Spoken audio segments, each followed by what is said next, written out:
Hi hello ಎಲ್ರಿಗೂ ನಮಸ್ಕಾರ. ನಾನು ನಿಮ್ಮ ಪ್ರೀತಿಯ ಎಸ್ ಸಚಿನ್. ಸೊ ನಾನಿವತ್ತು ಆಷಾಢ ಏಕಾದಶಿ ಇರೋ ಕಾರಣದಿಂದಾಗಿ ಪಂಡ್ರಾಪುರ ಕ್ಷೇತ್ರಕ್ಕೆ ಹೋಗ್ತಾ ಇದ್ದೀನಿ.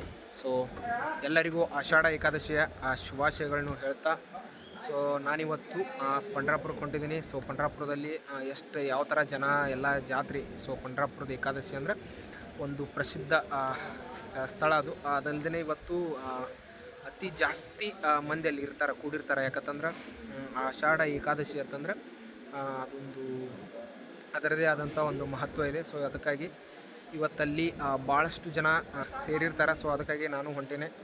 ಎಷ್ಟು ಜನ ಸೇರಿರ್ತಾರೆ ಹೆಂಗೆ ಅಂತ ಗೊತ್ತಿಲ್ಲ.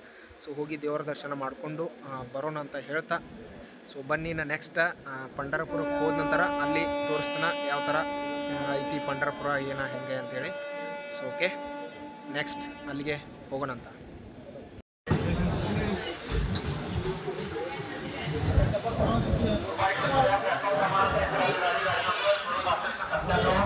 बेंगलोर पंढरपूर आषाढी यात्रा स्पेशल एक्सप्रेस गाडी आहे. तीच गाडी नंबर 97 पंढरपूर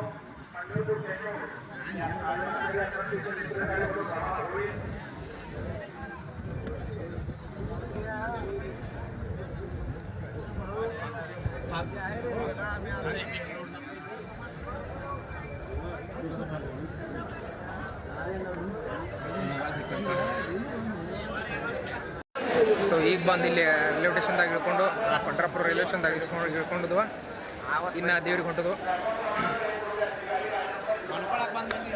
ಸೊ ಬರ್ರಿ ನೋಡೋಣ. ಈಗ ಹೊಂಟದು. ಜನ ಮಾತ್ರ ಭಾಳ ಅದಾರೋ, ಫುಲ್ ರಶ್ ಐತಿ ರೈಲ್ವೆ ಸ್ಟೇಷನ್ ಅದು. ಸೊ ಬರ್ರಿ ಹೋಗೋಣ. ಸೊ ಇಲ್ಲಿ ನೋಡ್ರಿ ರೈಲ್ವೆ ಸ್ಟೇಷನ್ದಾಗ ಎಷ್ಟು ಮಂದಿ ಐತೆ ಅಂತೇಳಿ.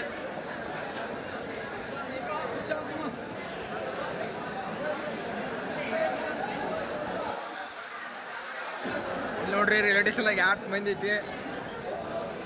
ಈಗ ರೈಲ್ವೆ ಸ್ಟೇಷನ್ನಿಂದ ಹೊರಗಡೆ ಎಕ್ಸಿಟ್ ಆಗಿ ಹೊಂಟದು ಇನ್ನು ದೇವರ ಗುಡಿ ಕಡೆ ಹೋಗೋಣ ಬರ್ರಿ. ಸೊ ಇಲ್ಲಿ ನೋಡ್ಬೋದು ಪಂಢರಪುರ ರೈಲ್ವೆ ಸ್ಟೇಷನ್ ಇದೆ. ಮಂದಿ ನೋಡ್ರಿ ಇಲ್ಲಿ ಎಷ್ಟು ಐತಿ, ಫುಲ್ ಮಂದಿ ಐತಿ.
रेणुका